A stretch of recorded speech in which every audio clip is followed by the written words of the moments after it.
সেই জেদ থেকেই কিন্তু আজ 25টি বছর কাটিয়ে দিলাম। চুল কিন্তু আমার ঠিকই আছে। আসসালামু আলাইকুম বন্ধুরা, আশা করি সকলেই ভালো আছেন। আজকে আমি আপনাদের অজানা একটি গল্প বলবো বা শেয়ার করব। সেটি হলো আমার স্কুল সম্পর্কে। অনেকেই বিভিন্ন সময় জানতে চান যে কেন আমি স্কুল পেশায় এলাম, কিভাবে এলাম। গল্পটা একটু বড় হতে পারে, আমি চেষ্টা করব সংক্ষিপ্ত হয়ে তুলে ধরার এবং পর্যায়ক্রমে পর্ব আকারে আপনাদের সামনে তুলে ধরার, যাতে করে বিরক্তির কারণ না হয়। তো সালটা 2000 সাল। তখন আমি জগন্নাথ বিশ্ববিদ্যালয়ে মাস্টার্সের শিক্ষার্থী। আমি ইকোনমিক্সে মাস্টার্স করেছি, ঢাকার কল্যাণপুরে মেসে থাকতাম।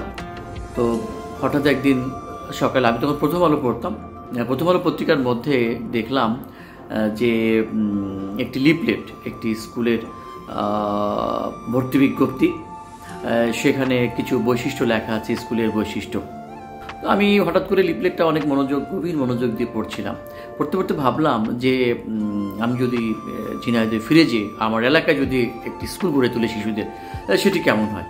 তো জাস্ট খুব সিরিয়াসলি না নিয়ে আমি লিফলেটটা আমার ফাইলের মধ্যে রেখে দিই, যেখানে আমার সমস্ত ডকুমেন্টস, অর্থাৎ সারা জীবনের যে সার্টিফিকেট, সেই সার্টিফিকেটের ফাইলের মধ্যে রেখে মাস্টার্স পরীক্ষা দিয়ে আমি বাড়িতে চলে আসি। এখানে একটি বিষয় বলে রাখা দরকার যে আমি বাবা মার একমাত্র ছেলে সন্তান। আমার 2 বোনই তখন বিয়ে হয়ে গেছে, বয়োবৃদ্ধ বাবা মা, তাদের কাছে থাকা খুব জরুরি। সেজন্যই মূলত আমার ঝিনাইদহে চলে আসা।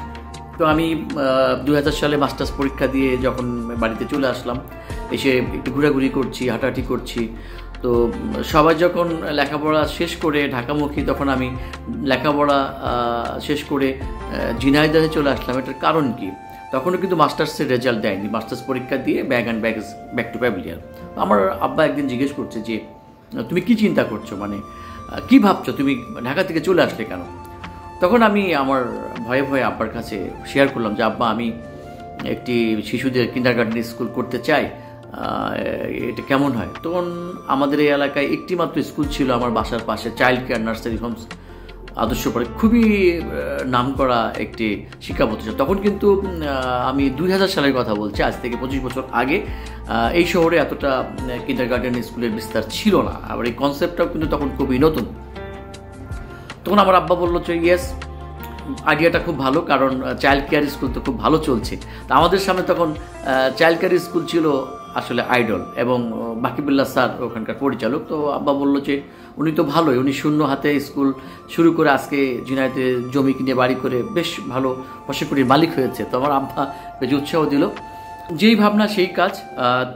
কিন্তু স্কুলটি কোথায় করা যায় সেটি খুঁজতে খুঁজতে আজকের মর্নিং বেল চিলড্রেন একাডেমির যে জায়গাটি, এই বিল্ডিংটি ছিল আমার ছোট বোনের নন্দাই ডক্টর মান্নানের, ওনারা ডাক বাংলায় বসবাস করে, এখানে ভাড়া দিয়ে রেখে দিয়েছিল এটি। তখন আমরা আমার বোনের সহযোগিতা নিই, ছোটো বোনের সহযোগিতা। ছোটো বোন তার নন্দাইয়ের কাছে এই আমার প্রত্যাশার কথাটা বলে যে আমি একটা স্কুল করতে চাই। তো তখন ওনারা এগ্রি করে, আমি 2টি রুম নিয়ে শুরু করব, এরকম একটি এগ্রিমেন্টে যাই। তো 2002 সালের জানুয়ারি মাসের 1 তারিখে আমি স্কুলটা উদ্বোধন করি। কিন্তু তার আগে 2001 সালে আমি ওই বিল্ডিংটির সামনে রাস্তার পাশে একটি সাইনবোর্ড লাগিয়ে দিই, নির্ধারিত স্থান মর্নিং বেল চিলড্রেন একাডেমি। এবং শুরু থেকে আমার সাথে যে ছেলেটি সবথেকে বেশি আমাকে সবথেকে সহযোগিতা করেছিল সেটি হলো সাইকেল জামিল লিশন, যার কথা না বললেই নয়। তো যাই হোক, 2002 সালের 1 জানুয়ারি মাত্র 22 জন শিক্ষার্থী নিয়ে আমি যাত্রা শুরু করি। নতুন স্কুল, আমার কোনো অভিজ্ঞতা নেই, অভিভাবকদের আস্থার সংকট রয়েছে।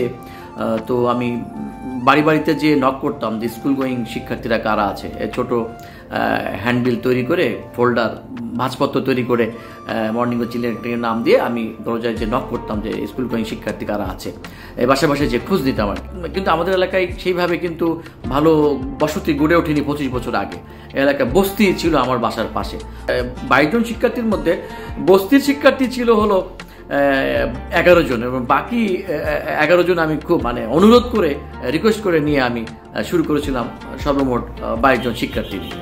আমি যখন স্কুলটি শুরু করি তখন চাইল্ড কেয়ার নার্সারি হোমসের প্রতিপক্ষ বা প্রতিদ্বন্দ্বী হয়ে দাঁড়ায় এলাকাতে। তো তখন চাইল্ড কেয়ার নার্সারি হোমসের ঝিনাইদহের এলিট শ্রেণীর অভিভাবকের সন্তানেরা পড়তো, বিশেষ করে ডাক্তারদের সন্তানরা বেশি পড়তো এখানে। তখন একটি কথা আমার মধ্যে জেদ তৈরি করে।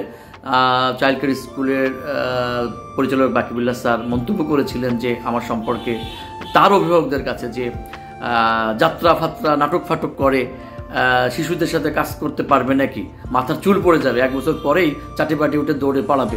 এই কথাটি আমার মধ্যে একজনের জেদ তৈরি করে যে কেন আমি পারবো না। সেই জেদ থেকেই কিন্তু আজ 25টি বছর কাটিয়ে দিলাম। চুল কিন্তু আমার ঠিকই আছে।